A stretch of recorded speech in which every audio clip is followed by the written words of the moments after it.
Rồi mình sẽ vào này. Đây. Nghe là lười có thể chơi như cái này. Mình sẽ lấy cái mạch sạc của thằng này nhé.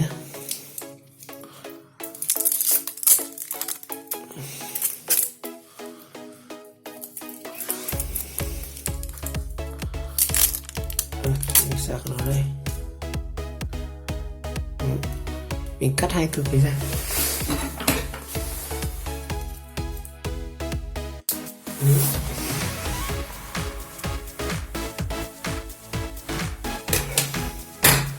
Chú ý nhé, âm dương nhé. Đây sẽ là dương này. Đó. Đây là âm này. Đó. Nếu bạn đã quên chụp ảnh lại.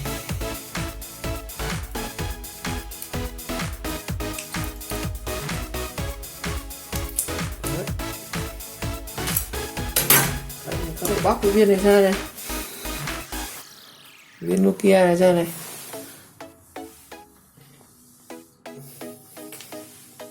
Để mình thử nhé.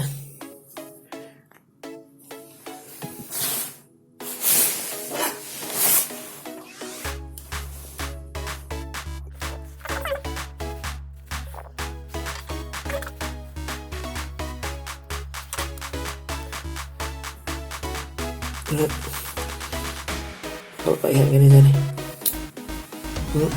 Nó sẽ có hai cực. Đó. Tan vào. Cũng âm dương giống tầng kia. Hứa.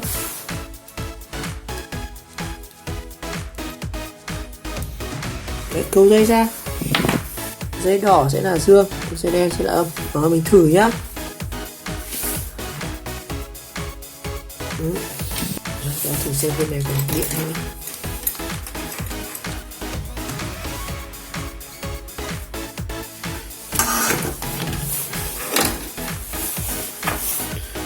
Bên này nó còn điện, không là thì mới chơi được.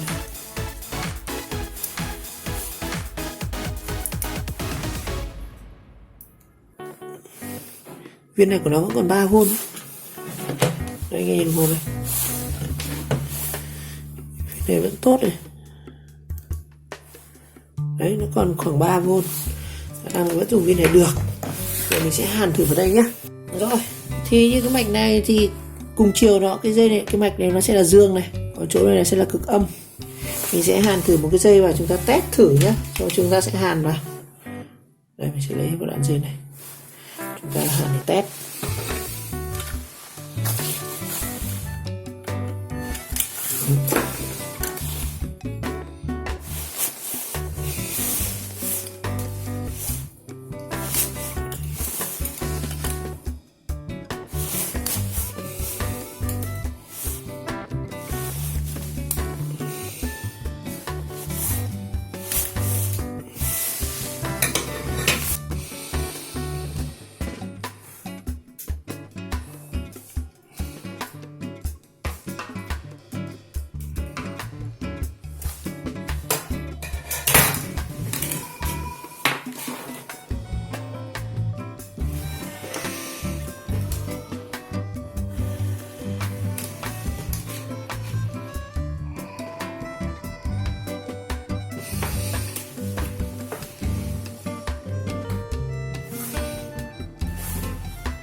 Rồi, như vậy thì mình cũng đã hàn được hai cái cực và hai cái cell này.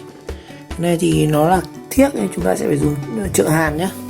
Ở đây mình dùng một ít cái mỡ hàn này mới hàn được. Ở đây màu hàn mình cũng mang màu xịn đi, hàn rất là khó luôn đấy. Rồi, bây giờ chúng ta sẽ hàn thử vào hai cực này.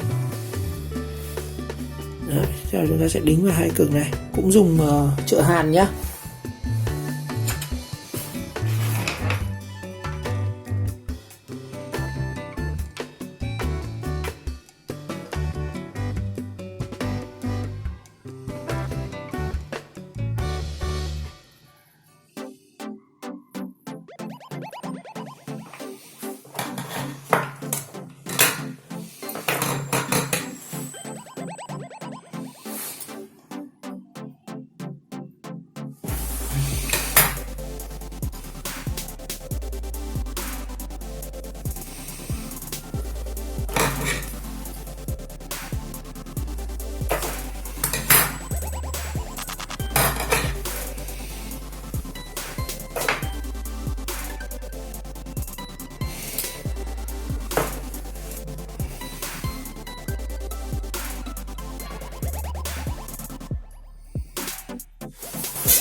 Như vậy mình hàn xong rồi này. Này bắt đầu dùng trợ hàn mới hàn được nhá. Hàn thường rất là khó để vào luôn. Ok. Và tiếp theo thì mình sẽ hàn thử cái cell này vào.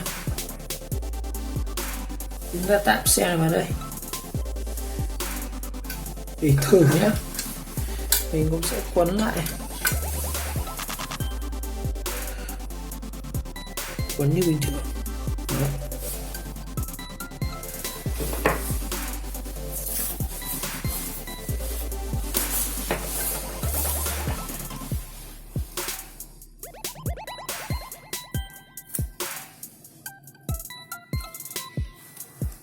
Để quấn cái này vào đây.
Rồi, mình tạm đính cái này nhá. Thì chúng ta thử trước xem như thế nào. Rồi, mình sẽ tiến hành thử nhá. Bây giờ mình sẽ hàn cái mặt led vào. Đây, cái mặt led này thì mình sẽ hàn hai cái dây này. Mình câu vào cái đầu này. Thì chúng ta thử xem là cái pin này nó chạy được không. Đó, ok.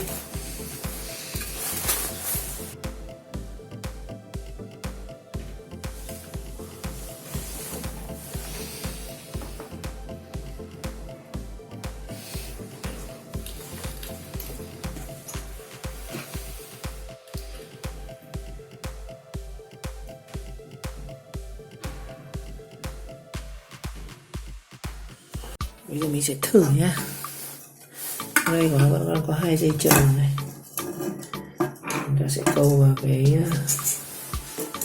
đèn này thôi.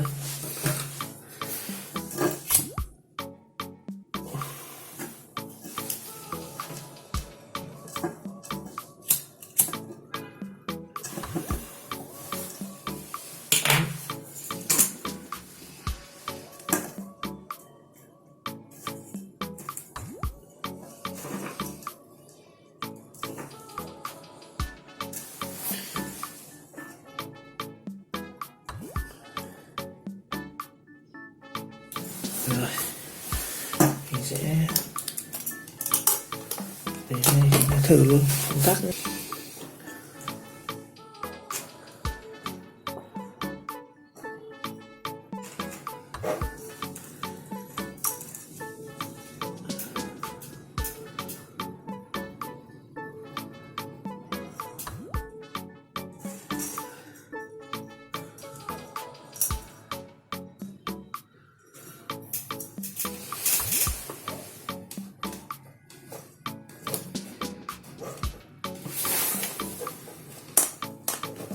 Không sáng nhé, em sẽ đổi lại cực này.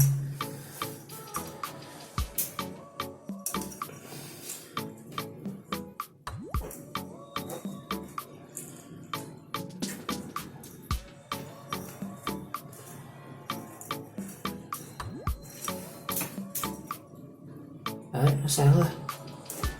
Như vậy nó bị cực nhé. Đấy, tắt đèn cho anh em thấy nhá, đến lát nó sáng ra đây.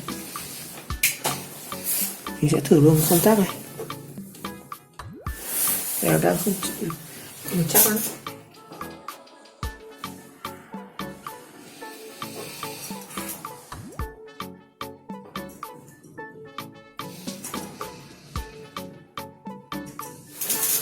Rồi, sáng rồi.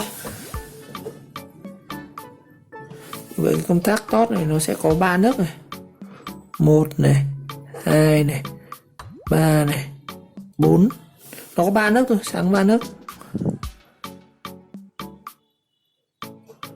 Đây con top mà. Đó.